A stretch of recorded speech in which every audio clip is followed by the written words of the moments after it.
오늘은 요한계시록 강의 세 번째 시간입니다. 첫 번째 시간에 전체적인 서론을 우리가 함께 나누었고, 저번 시간에는 우리가 1절부터 3절을 중심으로 해서 이제 본문으로 들어갔는데, 우리가 저번 시간의 말씀은 어떤 서언에 해당을 합니다. 그래서 요한계시록이 어떤 특징을 가지고 있는가에 대한 말씀이 주로 전해졌어요. 그래서 요한계시록은 누가 주시는 계시다? 예수 그리스도께서 주시는 계시다. 예수 그리스도에 관한 계시다라고 해도 큰 무리가 없으나 요한계시록 전체적인 문맥을 통해서 보면 예수 그리스도께서 주시는 계시라고 하는 것이 더 옳다고 보여집니다. 그러나 이 계시는 사람이 노력해서 풀 수 있는 특성이 아니라고 말씀드렸어요. 하나님께서 풀어 주셔야만 비로소 알 수 있고 깨달을 수 있는 그런 성격을 갖고 있는 계시였습니다. 그래서 이제 비로소 예수님께서 주신다는 것은 뭐냐면, 하나님께서 계시하셨지만 감추어 놓으셔서 아직 사람의 힘으로 다 풀어 알지 못했던 이제 그 말씀을 예수 그리스도를 통하여 다 풀어 보여 드러내 주겠다, 이런 의미였습니다. 그렇기 때문에 이 말씀은 이제 예수 그리스도를 통해서 우리가 앞으로 더 구체적으로 알게 될 것이고, 이 말씀은 이제 읽는 자, 듣는 자, 그리고 그 가운데 함께 지키는 자들이 가지고 있는 복된 증거였습니다. 그래서 특별히 우리가 3절 말씀에서 좀 은혜를 더 깊이 나누었어요. 여기서 읽는 자, 듣는 자, 그리고 지키는 자들이 조건이 돼서 복이 되는 것이 아니라 이것은 이미 복되다라고 하는 선언이었어요. 여러분 참 복됩니다. 왜요? 도미티우스 황제로 인해서 가장 심각한 박해에 놓여 있어서 내가 이렇게 예수를 믿는 이 신앙을 지키는 것이 옳은가? 꼭 이렇게까지 신앙을 지켜야 되나? 이런 고민 속에서 배교한 자도 있고 갈등하는 자도 있을 수 있으나, 지금 그 갈등 가운데서 요한의 이 서신을 들으며 내가 잘 가고 있구나, 이런 확신을 갖고 그래서 더 내 신앙을 지켜나가야지, 이런 결단을 하고 있는 것 자체가 뭐냐면 하나님 나라를 소유한 자의 증거요, 하나님의 자녀라는 증거요, 내가 지금 잘 가고 있다라고, 내 신앙이 건강하다고 하는 증거로서 이미 복된 증거였어요. 그래서 이것으로 인해서 더 무엇인가 하는 게 요구하는 것이 아니라, 이젠 주와 함께 죽을지언정 내가 주님을 배신하지 않겠습니다. 이것 자체가 복된 거예요. 그것으로 인해서는 하나님 나라의 어떠한 형태인지는 알 수 없으나 상급은 분명히 있을 거예요. 그것이 너는 요것밖에 안 돼, 이런 비교의 차원의 상급이 아님을 저는 확신합니다. 당신은 상급이 요거밖에 안 돼, 저는 이만큼 있는데, 하나님 나라에서까지 그렇게 되면 안 되죠. 그런 식의 비교의 차원의 상급이 아니라 내가 하나님 때문에 잃어버릴 수 있는 그런 삶을 살았던 것, 내가 하나님 때문에 내 자존심을 눌렀고 내 하나님 때문에 세상의 이익 좀 기꺼이 포기하며 좁은 문, 그렇죠? 좀 초라한 삶이지만 그 길을 걸어갔을 때 하나님이 기뻐하시는 그 모습이 있었던 것이 우리에게 상급이 된단 말이에요.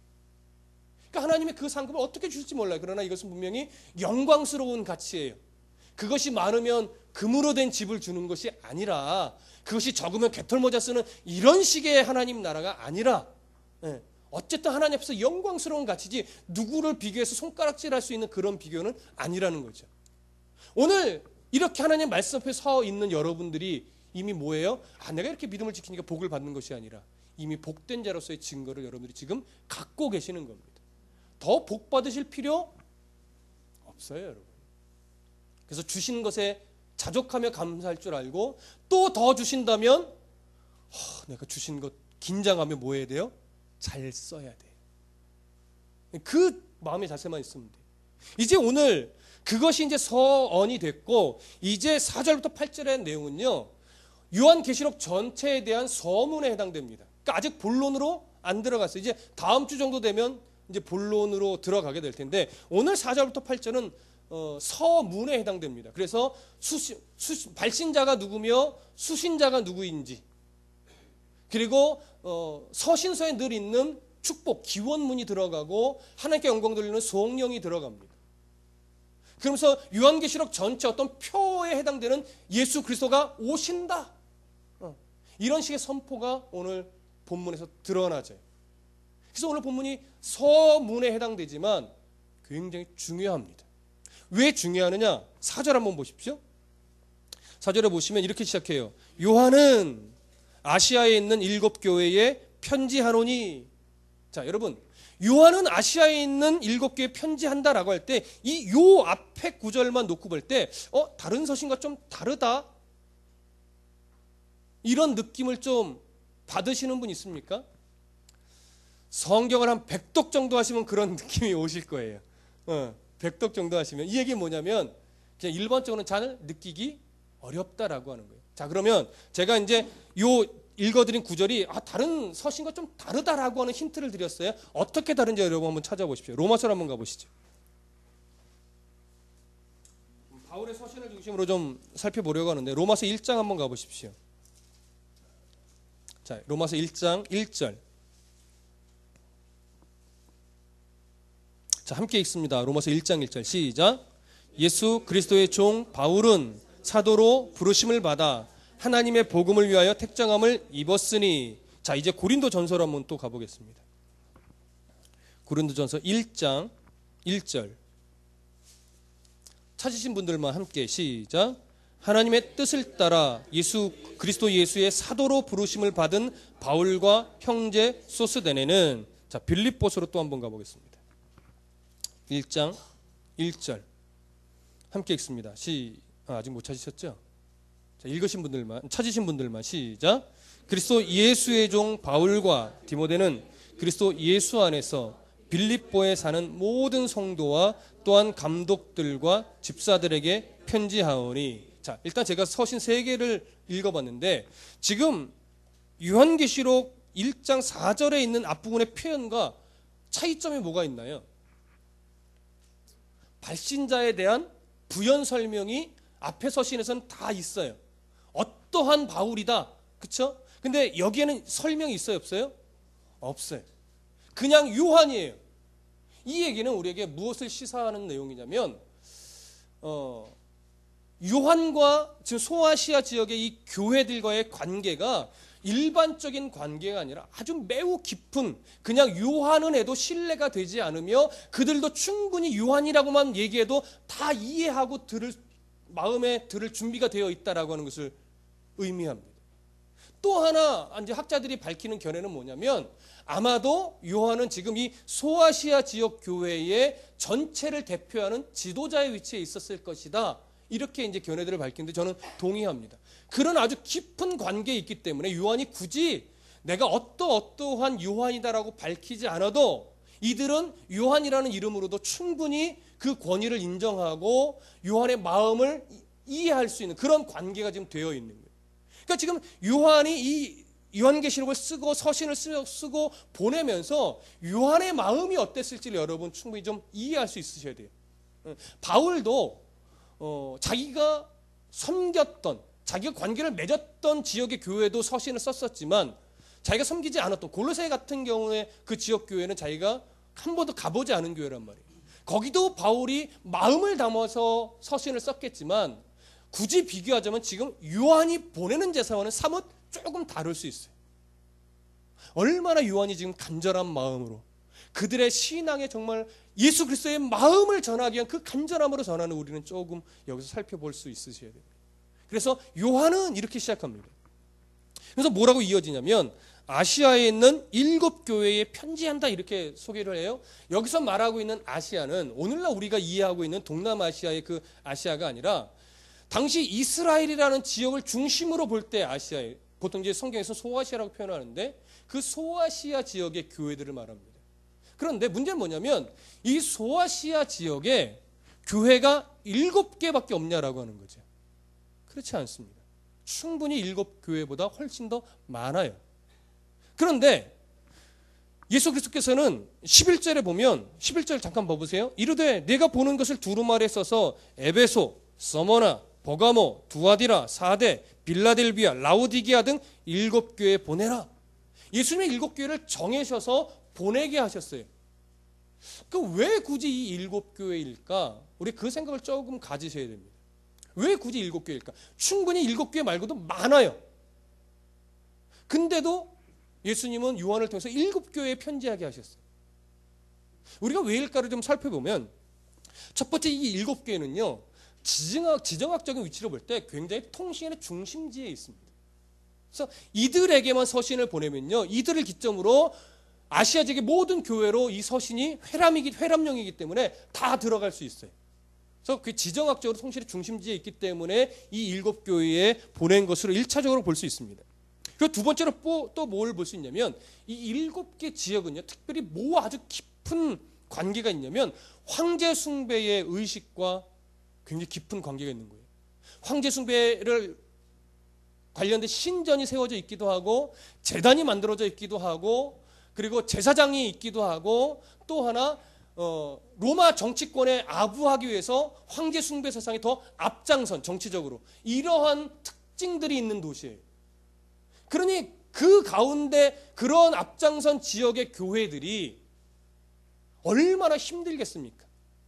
여러분 서론에서도 말씀드렸지만 도미티안 황제는 자기에 대한 어떤 신적으로 자기를 승화시키기 위해서 무지하게 애를 썼고 자기를 주로 하나님으로 섬기라고 이렇게 숭배하라고 지시를 내렸어요. 거기에 반하는 모든 어떤 종교단체나 어떤 나라들은 과감히 아주 잔인하게 처벌을 내렸단 말이에요. 맹수에 밥으로 던지기도 하고. 근데 그 문제는 뭐예요? 가장 앞장서서 반대한 게 누구예요? 기독교인들이란 말이에요. 그래서 역사상 가장 심하게 박해받았던 때가 도미티안 황제 때. 그 절정이 주후 976년경. 요한이 밤모섬에 갇혔을 그 무렵이. 그러니 그 로마 숭배 사상 때문에 가뜩이나 갖은 고난과 핍박을 받는데 그것도 그 로마 황제 숭배 사상이 지독하게 지금 앞장서서 배어있는 그 지역의 교회라면 더 힘들고 더 신앙을 버리고 싶고 이게 더 심할 거란 말이에요. 그러니 7개 교회 성도들에게 이 보내는 요한의 마음은요, 간절해요. 배교하지 말아라. 로마 황제의 정권이 영원하지 않다. 제발 너희들이 지금 지키고 있는 그 신앙이 잘하고 있는 거다 지금. 그 간절함이 여기서 보입니다. 또 하나 볼 수 있는 것은 뭐냐면 여러 교회들이 다 문제점을 갖고 있잖아요. 이런 문제 저런 문제. 근데 그런 문제점들을 다 종합해 보면 이 7개 교회 안에 있는 문제들로 다 대표가 되는 거예요. 그러니까 그 문제점들을 이야기해서 전할 때 이제 2장부터 7개 교회에 대한 이야기가 이제 시작이 되는데 그 교회가 갖고 있는 문제점들이 결국 뭐냐면 모든 지역의 교회들이 갖고 있는 문제점들이 아우러지는 거예요. 대표가 되는 거죠. 그러면 그 당시 아시아 지역의 교회만의 문제들만의 대표가 되느냐? 이 7개 교회를 잘 뜯어서 살펴보면요. 그 당시뿐만이 아니라 오늘날의 교회에도 똑같은 문제점을 갖고 있어요. 그렇기 때문에 당시뿐만이 아니라 오고 오는 모든 세대의 교회에 전하는 메시지로 보기에도 충분합니다.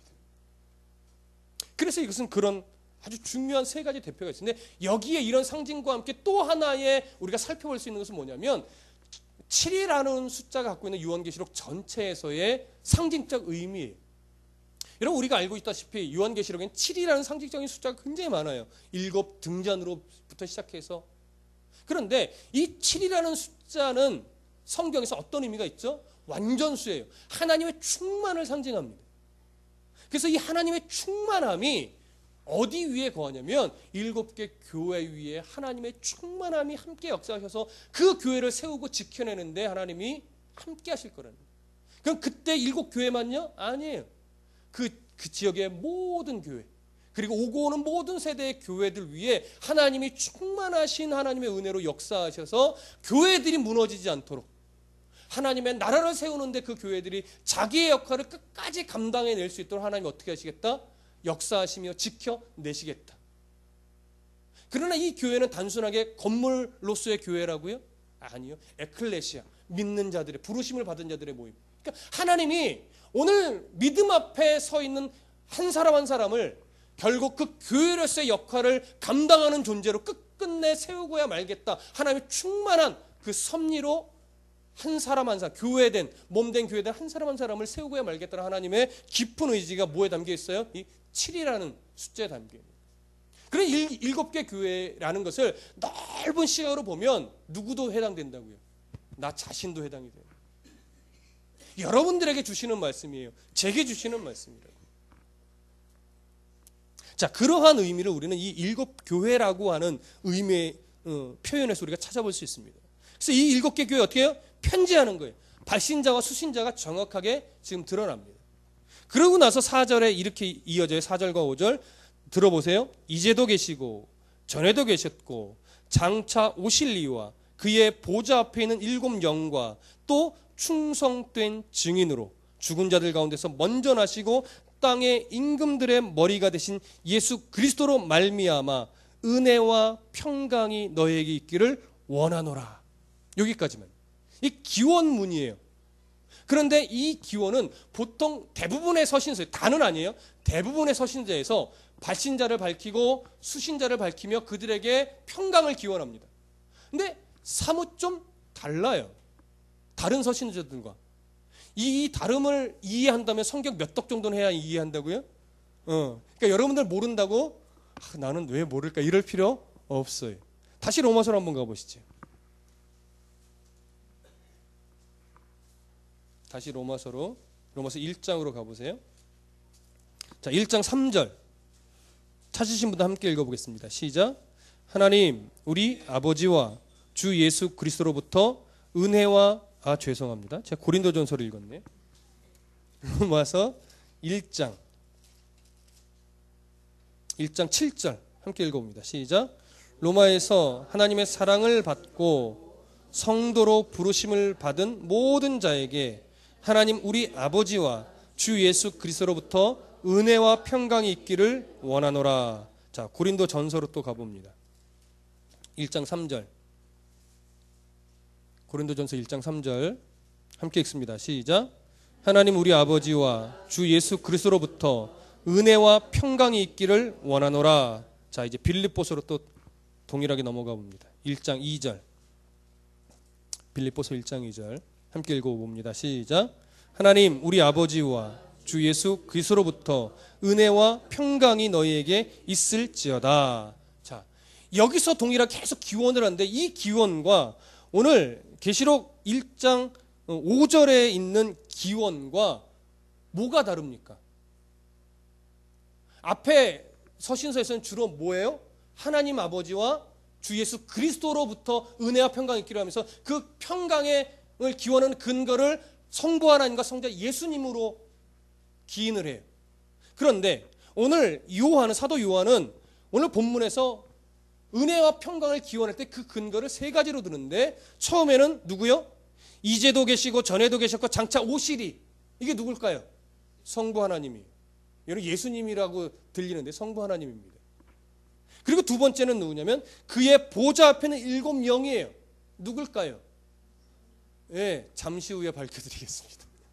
그리고 세 번째, 충성된 증인으로 죽은 자들 가운데서 먼저 나시고 땅의 임금들의 머리가 되신 누구요? 예수 그리스도. 예수 그리스도는 여기서 나오는 거예요. 그런데 그러니까 이 앞에는 누구냐면 성부 하나님이, 그리고 보좌 앞에는 7 영이, 그리고 예수 그리스도예요. 이 세 이름으로 뭐예요? 은혜와 평강을 기원하는 거예요. 앞에와 다르죠. 앞에 성부 하나님과 성자 예수님으로 은혜와 평강을 기원한답니다. 먼저 이야기를 드리면 여기서 말하고 있는 앞에 이제도 계시고 전에도 계셨고 장차 오시리는 성부 하나님이시고요. 보좌 앞에 7 영은 성령 하나님이십니다. 그리고 세 번째는 예수 그리스도예요. 삼위의 하나님의 이름으로 뭐예요? 은혜와 평강을 기원하는 거예요. 왜 그러느냐? 일단 그거 먼저 보시죠. 왜 이렇게 삼위의 하나님, 다른 서신과는 좀 다르게 삼위의 하나님 이름으로 기원을 하느냐? 지금 가장 큰 핍박 속에 있는 이 백성들을 바라보는 하나님의 시선이 그만큼 귀하게 너희들을 바라보고 있다라고. 지금 너희들의 순간순간 너희들의 믿음을 지켜내는 그 한 걸음 한 걸음을 우리 하나님이 아주 귀하게 바라보고 있다. 너희들을 버리지 않았다. 너희들이 지금 그 모진 고문도 받으며 때론 모진 박해를 받으며 생사의 위협 속에서도 지켜내는 신앙의 모습을 삼위의 하나님이 지켜보시며 위로하고 격려하고 힘을 내라고 응원하고 있다. 그거예요. 그래서 뭐예요? 그 삼위의 하나님의 이름으로 은혜와 평강을 기원하는 거예요. 여러분 지금 은혜와 평강이 어디 있어요? 은혜가 있어요? 지금 당장 목숨이 위태위태한데 먹고 사는 건 둘째치고 붙잡혀서 죽지 않으면 다행이에요. 다 지금 굴파고 숨어있는 지경이라고요. 그런데 은혜와 평강을 기원해요. 그럼 뭔가 좀 나아져야죠. 나아져요? 아니요. 더 심해지지요. 근데 더 심해져도 그게 복이다 이거. 하나님이 너희들 지켜내실 거라. 그 마음이 담긴. 얼마나 이게요. 이게 무심코 지나가 그렇구나 할 수 있지만 이게 얼마나 처절한지 모르겠어요. 잘 죽어라 이거예요. 고난 사라지지 않겠지만 로마의 권세는 영원하지 않다. 그러니까 죽을지언정 견뎌내봐라. 하나님이 힘 주실 거다. 여러분 잘 죽으세요. 이게 약 올리는 것도 아니고요. 근데 이들이 이 중심을 지금 제대로 받고 있다라고 하는 거죠. 조금 더 구체적으로 좀 보시죠. 처음에 성부 하나님에 대해서 이렇게 표현합니다. 이제도 계시고 전에도 계셨고 장차 오실이에요. 그렇다면 이것은 지금 과거, 현재, 미래의 어떤 그 개념이 들어있는데 보통 이야기하려면 이래야죠. 상식적으로는 과거, 현재, 미래로 이야기하는 게 맞죠. 전에도 계셨고 이제도 계시고 장차 오실 그 하나님을 이야기하는 것이 우리가 상식적으로는 맞는데 오늘 본문은 그렇게 안 되어 있어요. 어떻게 해요? 현재, 과거, 미래로 되어 있어요. 이제 지금도 살아계시는 그 하나님, 그리고 과거의 태초부터 스스로 계셨던 그 하나님, 그리고 장차 오실 그 하나님. 왜 현재를 먼저 이야기했을까요? 여러분 한번 상식적으로 생각해 보세요. 지금 아주 극심한 고통 가운데 성도들이 신앙을 간신히 지키고 있는데 태초부터 계셨던 하나님이 물론 중요하지만 그들의 입장에서 태초부터 계셨던 과거의 그 하나님이 중요해요? 앞으로 오실 하나님이 중요해요?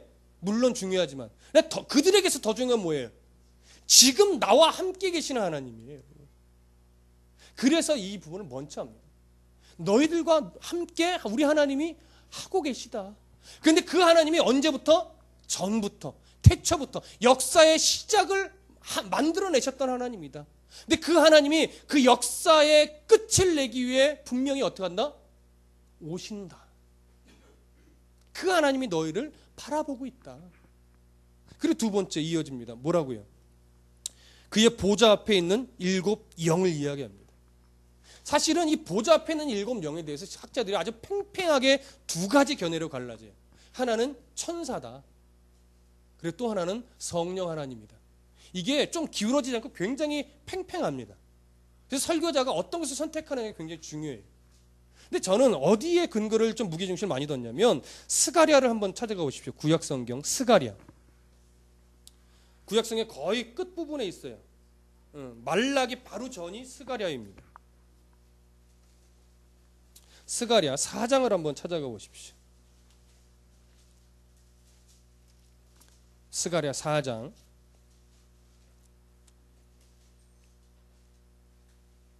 1절부터 10절까지를 우리가 함께 쭉 읽어볼게요. 1절부터 10절까지 천천히 시작. 내게 말하던 천사가 다시 와서 나를 깨우니 마치 자는 사람이 잠에서 깨어난 것 같더라.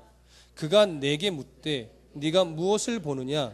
내가 대답하되 내가 보니 순금 등잔대가 있는데 그 위에는 기름 그릇이 있고 또 그 기름 그릇 위에 7 등잔이 있으며 그 기름 그릇 위에 있는 등잔을 위해서 7 관이 있고 그 등잔대 곁에 2 감람나무가 있는데 하나는 그 기름 그릇 오른쪽에 있고 하나는 그 왼쪽에 있나이다 하고 내게 말하는 천사에게 물어 이르되 내 주여 이것들이 무엇이니까 하니 내게 말하는 천사가 대답하여 이르되 네가 이것들이 무엇인지 알지 못하느냐 하므로 내가 대답하되 내 주여 내가 알지 못하나이다 하니 그가 내게 대답하여 이르되 여호와께서 스룹바벨에게 하신 말씀이 이러하니라. 만군의 여호와께서 말씀하시되 이는 힘으로 되지 아니하며 능력으로 되지 아니하고 오직 나의 영으로 되느니라. 큰 산아 네가 무엇이냐? 네가 스룹바벨 앞에서 평지가 되리라. 그가 머릿돌을 내놓을 때에 무리가 외치기를 은총이 그에게 있을지어다 하리라 하셨고 여호와의 말씀이 또 내게 임하여 이르시되 스룹바벨의 손이 이 성전의 기초를 놓았은즉 그의 손이 또한 그 일을 마치리라 하셨나니 만군의 여호와께서 나를 너희에게 보내신 줄을 내가 알리라 하셨느니라. 작은 일의 날이라고 멸시하는 자가 누구냐? 사람이 스룹바벨의 손에 다림줄이 있음을 보고 기뻐하리라. 이 7은 온 세상에 두루 다니시는 여호와의 눈이라.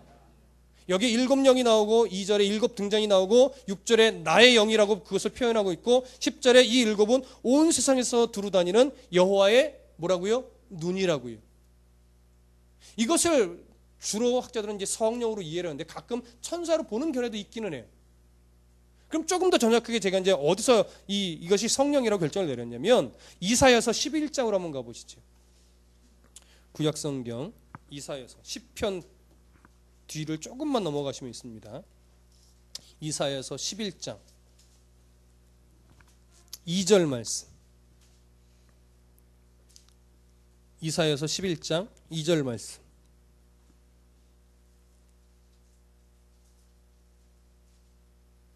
(2절과) (3절) 자 함께 읽어봅니다. 11장 2절과 3절 시작.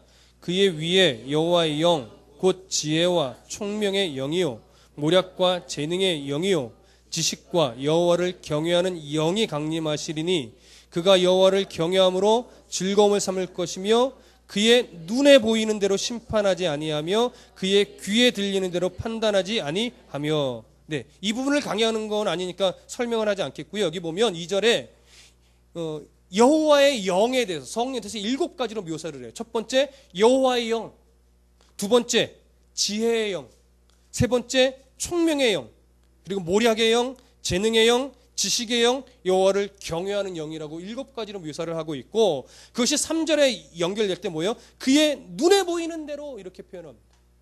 그래서 이런 것들을 종합해 볼 때 오늘 계시록에 나오는 이 보좌 앞에 7영은 바로 성령 하나님으로 보는 것이 저는 옳다고 생각을 합니다.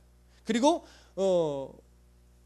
요한계시록에서 그 백성들에게 이제 소아시아 지역의 교회 성도들에게 이야기를 할 때 성부, 성자, 성령, 우리 보통 그렇게 표현하지만 성부, 성령, 성자로 그 이름으로 그들에게 은혜와 평강을 기원하는 것이 더 옳습니다. 또 천사의 이름으로 은혜와 평강을 기원하는 일은 없습니다. 왜냐하면 천사는요, 나중에 계시록을 통해서 또 나눌 일이 있지만 천사는 우리와 함께 동일하게 하나님 앞에서 뭐 된 자면 종된 자라고 스스로를 표현해요. 사도 요한이 말씀을 주시는, 이게 우리가 저번 시간에 봤지만 계시가 어떻게 경로로 이어져요? 하나님이 예수 그리스도에게, 예수 그리스도가 그의 천사들에게, 그의 천사가 요한에게, 요한이 하나님의 종들에게 연결을 하잖아요. 그래서 천사를 통해서 요한이 받을 때 그 말씀을 받으면서 요한이 천사를 경배하려고 해요. 그때 천사들이 아닙니다. 나에게 경배하지 마십시오. 당신이나 나나 하나님 앞에서 교회에서 종된 자입니다. 이렇게 표현해요. 수준이 다름이 없단 말이에요. 오히려 천사는 하나님의 자녀를 돕는 역할을 하죠. 경배를 못 받게. 그러니까 천사들의 이름으로 기원을 하는 게 말이 되지 않습니다. 그래서 성부, 그다음에 성령, 성자의 이름으로 이렇게 기원을 한 것이 옳습니다. 그리고 이제 세 번째로 보는 것은 성자신 예수 그리스도이시죠. 자, 그 부분을 한번 보실까요? 5절.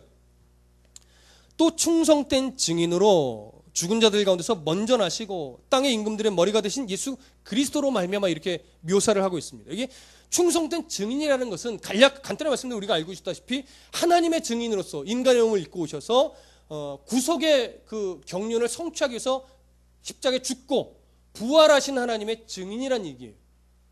이해되시죠? 그런 충성된 하나님의 증인이고 그가 죽은 자들 가운데서 먼저 나셨어요. 여기 먼저 나셨다라고 하는 것은 첫 번째로 부활했다 이런 의미가 아니라요. 하나님의 부활의 첫 열매라는 거예요. 그러니까 부활의 첫 열매라는 의미는 뭐냐면 아담은 하나님의 인간의 대표로서 이 땅에서 지음을 받아 실패해서 모든 인류를 지옥의 인생으로 만들어 버렸어요. 그러나 예수 그리스도는 두 번째 인간의 대표로 이 땅에 오셔서 하나님의 뜻을 성취했어요. 그래서 그가 하나님의 구속의 경륜이 성취되었음을 증거 삼기 위해서 어떻게 해요? 부활하신 거란 말이에요. 마치 구약시대 제사장이 지성소로 들어갔다가 죽지 않고 살아 나온 것처럼 지옥의 죽음의 권세 아래 잠시 들어가셨지만 그것으로 끝나지 않고 살아나셨어요. 그렇기 때문에 그것이 바로 첫 열매예요. 그 죽음으로 인해서, 부활로 인해서 우리도 부활의 소망을 갖고 하나님 나라의 백성으로 살아갈 수 있게 된 것이죠. 그렇게 부활하셔서 이제 원래 하나님이 있으셔야 될, 원래 예수 그리스도가 있으셔야 될 자리, 심판자의 자리, 통치자의 자리로 가 계시는 거죠. 그러고 나서 뭐라고 말하냐면 땅의 임금들의 머리가 되신 예수 그리스도. 땅에 수많은 권세자들이 있지만 그 권세는 악한 권세라 할지라도 누가 내셨다고요? 하나님이 내셨어요. 이유가 있으시겠죠. 섭리가 있으시겠죠. 그러나 그 땅의 권세가 끝까지 간다? 아니다. 예수 그리스도는 그 모든 권세자들의 권세자이시다. 그 권세자이신 예수 그리스도가 이 땅을 어떻게 해요? 지금 다스리고 있다. 이거예요. 다스리고 있다. 그 권세자인 예수 그리스도의 은혜와 평강을 기원하니 너희들 힘을 내라 이거죠. 위축되지 말고 절망하지 말고 지금처럼 잘 이겨내라. 그래서 성부, 성령, 성자 삼위의 이름으로 은혜와 평강을 기원하는 겁니다. 제 생각에는 이 기원을 받을 때 소아시아 지역의 성도들이 큰 위로가 되었으리라 저는 생각을 합니다.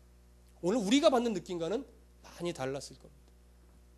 그리고 나서 이제 사도 요한이 이렇게 연결을 합니다. 5절 중반 이후와 6절에 연결해서 보시면 이렇게 되어 있어요. 우리를 사랑하사 그의 피로 우리를 죄에서 우리를 해방하시고 그의 아버지 하나님을 위하여 우리를 나라와 제사장으로 삼으신 그에게 영광과 능력이 세세토록 있기를 원하노라. 아멘. 성령입니다. 하나님께 영광을 돌리는 거죠. 근데 어떻게 얘기하냐면 우리를 예수 그리스도의 피로 죄에서 해방하셨어요. 그래서 우리를 뭘로 삼았냐면 나라로 삼으셨어요. 이 나라로 삼았다는, 저를 보세요. 왜 해방하시고 우리를 나라로 삼았다고 표현하냐면 여기 나라라고 하는 개념은 하나님의 통치를 말하는 겁니다. 하나님의 통치를 받는 백성을 말하는 거예요. 하나님의 통치를 받는 백성이라는 것은 뭐냐면 죄의 통치를 받는다 안 받는다? 안 받는다. 예전에는 예수 그리스도의 보혈의 은혜를 덧입기 전에는 죄의 통치를 받아서 죄인으로 죄의 열매를 거두며 살았어요. 무엇이 옳은지 그른지를 판단하지 못하고 하나님을 떠나 하나님과 대적하는 자의 모습으로 그냥 살았단 말이에요. 근데 예수 그리스도의 보혈의 피로 우리를 어떻게 신분을 바꿔놓으셨어요? 하나님의 백성으로, 하나님의 통치를 받는 자로 신분 자체를 바꿔놓으셨다고요. 그게 나라로 삼으셨다는 거예요. 우리는 누구의 통치? 하나님의 통치를 받는 자예요. 하나님의 통치를 받는 자로서 뭐 어떻게 했어요? 제사장으로 우리를 삼으셨대요. 제사장은 뭡니까? 하나님과의 화목되지 않으면 감당할 수 없는 자리예요. 하나님 앞에 조그만 흠이 있어도 제사장은 어떻게 해요? 지성소로 들어갔다가 그냥 죽임을 당한다고요. 그래서 정결의식을 하는 거예요. 그러니까 우리는 그런 모든 정결의 의식들이 내 의지로 되는 것이 아니라 누구의 의지로 해결된 자예요? 예수 그리스도의 보혈로 해결이 된 자예요. 그래서 우리는 더 이상의 정결이 필요하지 않은 자예요. 발만 씻으면 되는 자라고요. 그렇기 때문에 우리를 그러한 영원히 화목된 제사장으로 삼으셨기 때문에 우리는 세상 속에서 세상과 하나님을 연결해가는 제사장으로 살아야 되는 자들이에요. 그래서 성도의 표정은요 굉장히 중요합니다. 예수님 때문에 인상 찌그리면 안 돼요. 쉽죠. 이게 얼마나 힘듭니까? 인상이 자동적으로 찌그러지는 걸 어떻게 해요? 근데 예수님 때문에 찌그러졌다가 뭐예요? 피라는 거죠.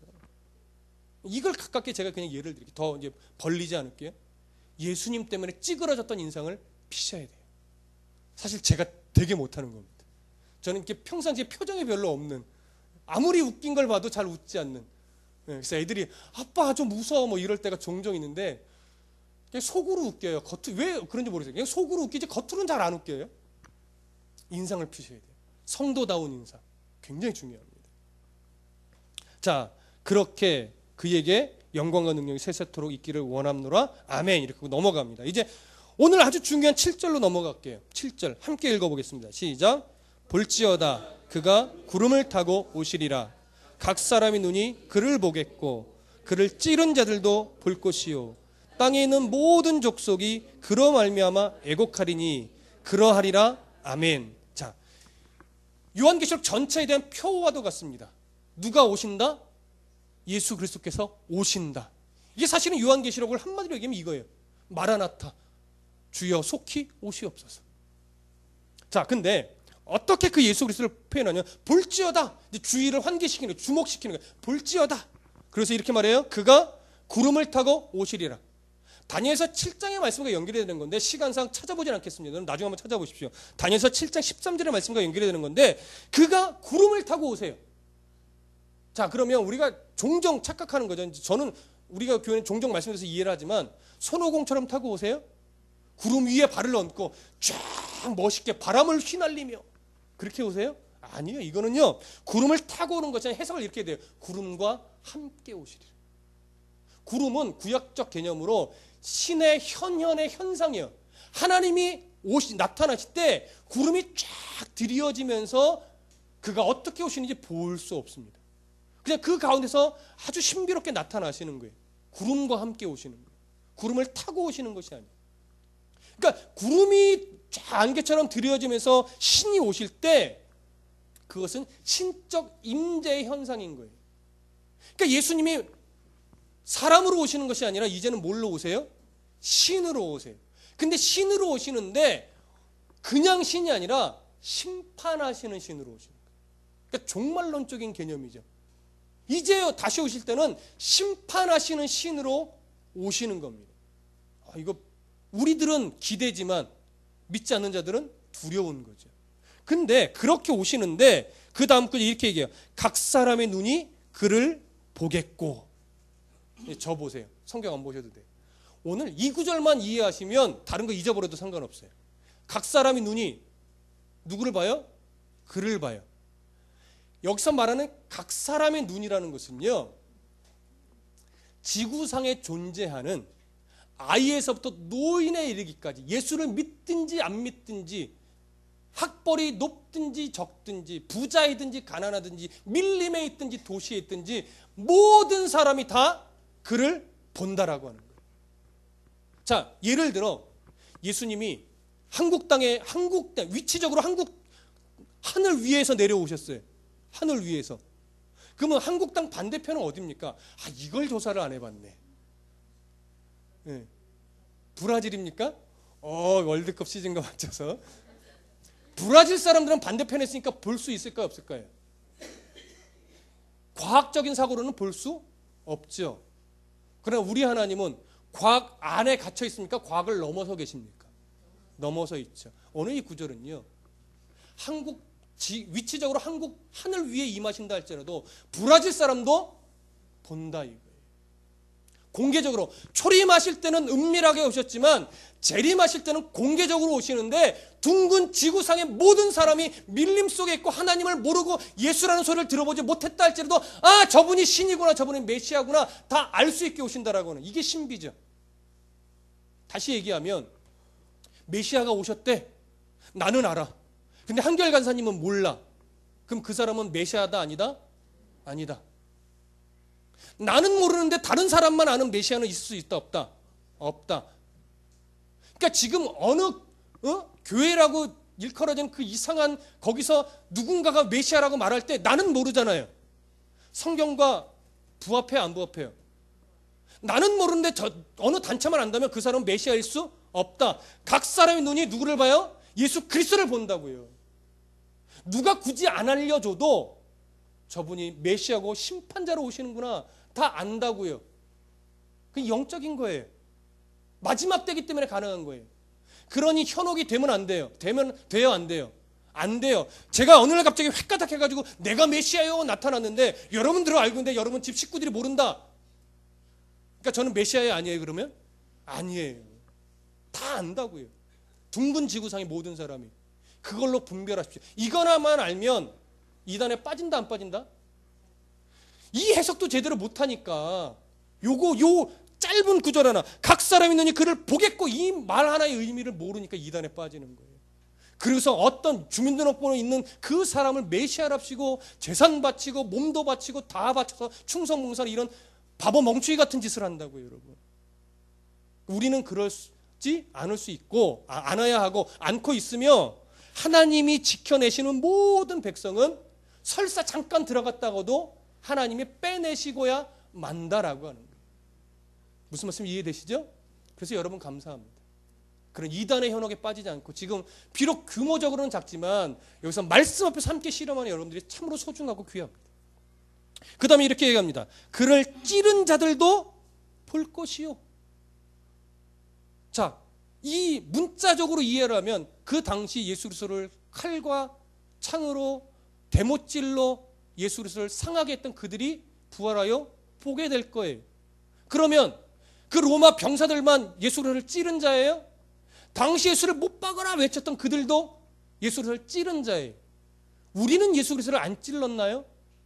우리도 찌른 자예요. 모든 사람이 찌른 자예요. 모든 사람이 그 예수 그리스도를 볼 거라고요. 그 양손에 못자국을 가지고 오실 거예요. 두 발에 그 못자국을, 옆구리에 창자국을 가지고 오실 거예요. 모든 사람이 그 우리를 위해 죽으신 예수 그리스도를 보게 될 겁니다. 그리고 이어지는 이 구절, 땅에 있는 모든 족속이 그로 말미암아 뭐하리라? 애곡하리라. 이것도 스가랴 12장의 말씀과 연결이 되는 건데요. 애곡한대요. 종종 학자들은 이 애곡을 회개로 해석을 하기도 하는데 저는 거기에 동의하지 않습니다. 많은 개혁주의적 신학자들은 동의하지 않습니다. 여기 애곡은요, 회개가 아니에요. 더 이상 회개할 기회가 없고 내가 이제 지옥의 인생이 되어버렸구나 라고 하는 것을 깨달음으로 인해서 탄식하는 애곡이에요. 통곡하는 거예요. 무슨 말씀인지 아시겠습니까? 모든 족속이 그로 말미암아 애곡하여. 성도들은 애곡 안 해요. 감사와 기쁨의 눈물을 흘리죠. 주님 감사합니다. 제 믿음이 헛것이 아니었군요. 제가 이제 주님과 함께 하나님의 나라로 옮겨가겠군요. 이 땅의 고난의 시절이 그래서 하나님이 나를 훈련시키셨거든요. 다 이해가 되는 거예요. 이해할 수 없었던 고난 속에 내가 놓였던 그 모든 인생에 엎어지고 코가 깨지고 했던 그 순간들이 이제 다 이해가 되는 거죠. 그래서 감사한 거죠. 하나님 그때 제 코가 깨지게 해주셔서 감사해요. 하나님 뒤로 넘어졌는데 그때 코가 깨졌는데 난 이해할 수 없었는데 그게 하나님의 은혜였습니다. 그래서 어떻게 해요? 감사와 기쁨의 눈물을 흘리지만 떵떵거리고 살았다 할지라도 예수 그리스도를 몰랐던 그들은 그것이 모두 뭐예요? 헛되고 헛되니 헛된 것이었구나. 그런데 기회가 이제 없구나. 나는 이제 저 지옥의 구렁텅이로 떨어지는 존재구나. 이걸 알고 뭐예요? 통곡하는. 그게 여기서 말하는 애곡이에요. 그러면서 어떻게 매듭을 짓냐? 그러하리라 아멘. 이것은요 동일한 의미예요. 그러하리라. 근데 아멘은요, 아멘도 그렇습니다. 그렇게 될 것입니다. 옳습니다. 지당합니다. 이거 아니에요? 똑같은 의미의 다른 단어를 반복하는 것은 헬라어든 히브리어든 하나예요. 강조. 이대로 될 것이라고 하는 그 신실성에 대한 강조예요. 성취에 대한 강조. 이대로 됩니다, 여러분. 이거 붙잡으십시오. 오늘 4절부터 7절까지 예수 그리스도께서 말씀하신 이대로 역사는 성취되고 진행되고 완성될 겁니다. 우리가 그걸 바라보셔야 됩니다. 그리고서 8절에 이제 이렇게 정리합니다. 주 하나님이 이르시되 나는 알파와 오메가라. 이제도 있고 전에도 있었고 장차 올 자요 전능한 자라. 자, 8절은 4절과 의미를 같이 하죠. 여러분, 알파요 오메가는 뭡니까? 헬라어의 첫 글자와 마지막 글자예요. 내는 시작이요 끝이라. 역사를 시작하셨으면 역사를 끝내는 자다 이거예요. 근데 그분이 어떻게 해요? 이제도 있는, 전에도 있어서 역사를 시작하셨던, 그리고 역사를 끝내게 장차 분명히 오실 자다. 근데 여기 하나가 더 붙죠. 뭐라고요? 전능한 자라. 여기에 전능은 어떤 의미입니까? 모든 것에 불가능이 없으신 분이, 역사에도 구애를 받지 않고 시간에도 구애를 받지 않고 장소에도 구애를 받지 않는 온 우주 만물을 창조하신, 역사를 창조하신, 시간을 창조하신 그 하나님이에요. 시작하여 이제 끝을 내기에 오시는 하나님. 근데 그것이 어떻게 해요? 그런 능력이 있으신 하나님. 우리가 주기도문의 마지막에 이렇게 합니다. 대개 나라와 권세와 영광이 아버지께 영원히 있습니다. 우리 신앙 클링을 하신 분들은 알겠지만 그 대개가 무슨 의미입니까? 왜냐하면 헬라어는 호티, 영어로는 비코즈예요. 왜 내가 이렇게 기도했냐면 이 세상의 모든 나라와 권세, 영광이 우리 하나님 것이기 때문에 내가 그 권세를 의지해서 내가 이 우리의 기도를 들어주실 수 있는 그 하나님께 기도한 겁니다. 기도의 근거와 이유를 밝히는 거죠. 마지막에 전능한 자라. 이 모든 것을 이루실 능력을 가지신 그 하나님이시라는 거예요. 우리가 믿는 하나님은 그런 하나님이에요. 우리가 믿는 하나님은요, 죽은 자 정도 못 살린 그런 하나님 아니에요. 바다 위 못 걷는 그렇게 능력 없는 하나님 아니라고요. 자유주의 신학자들은 오늘날 일어날 수 없으면 과거에도 일어날 수 없다라고 하면서 뭔가 신비한 현상들은 다 영웅화 작업으로 사람의 작품일 뿐이다라고 다 잘라냅니다.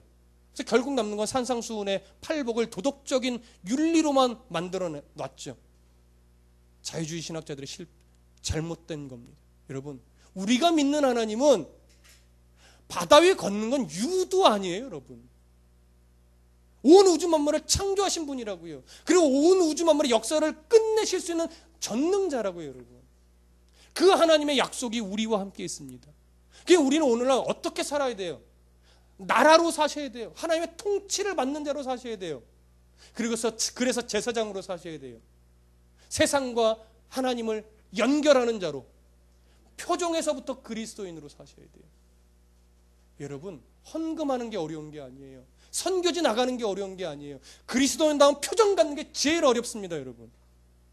무슨 말씀 이해되십니까? 정말 목사다운 표정 갖는 게 제일 어려운 거예요. 강단에서 그럴듯하게 거룩하게 설교하고 있지만 강단에 내려서 정말 목사다운 표정을 갖고 어디서든지 목사다운 표정을 갖고 사는 게 정말 어려워요. 그리스도인다운 표정 갖고 사는 그런 제사장의 삶을 살아내시기를 소원합니다. 기도하겠습니다.